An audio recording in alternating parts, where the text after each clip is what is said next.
Module 11. Brain development includes a selective pruning of unused neurons and connections. Frontal lobe maturation then improves judgment, impulse control, and the ability to plan for the long term lags behind the emotional limbic system. Puberty and hormonal surges of advanced development of the limbic system, but later maturation of the frontal lobe help explain teens' occasional impulsiveness, risky behaviors, and emotional storms. During the early teen years, reasoning is often self-focused.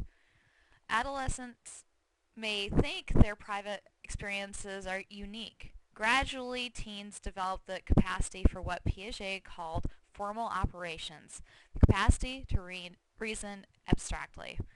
This includes the ability to test hypotheses and deduce consequences. The new reasoning power is evident in adolescents pondering and debating such abstract topics as human nature, good and evil, and truth and justice.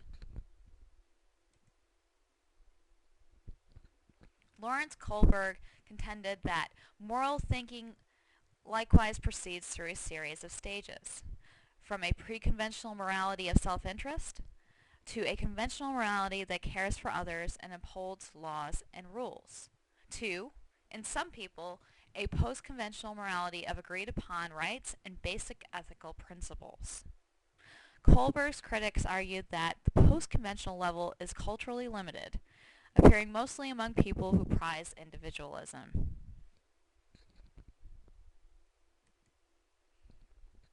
Erik Erikson theorized 8 stages of life, each with its own psychosocial task. In infancy, the first year, the issue is trust versus mistrust.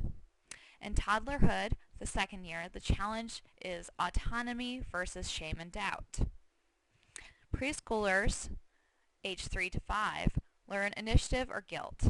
And elementary school children, age 6 to puberty, develop competence or inferiority. Chief task of adolescence is to solidify one's sense of self, one's identity. Teens usually try out different selves in different situations.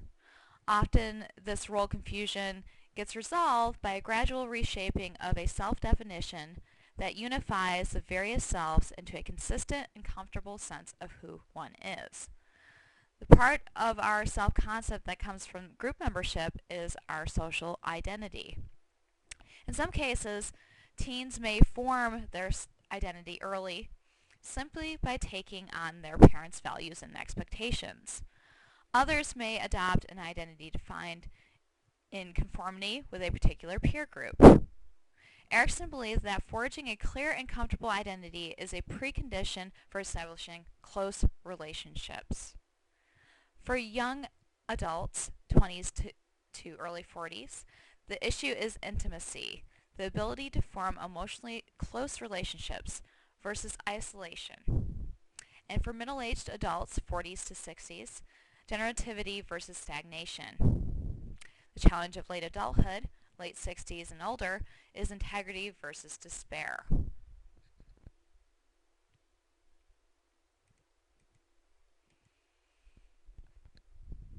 As adolescents in Western cultures form their own identities, they become increasingly independent of their parents. Nonetheless, researchers have found that most teenagers relate to their parents reasonably well. Positive relations with parents support positive peer relations. Teens are herd animals and they talk, dress, and act more like their peers than their parents. Although adolescence is a time of increasing peer influence, parents continue to influence teens in shaping their religious faith as well as college and career choices.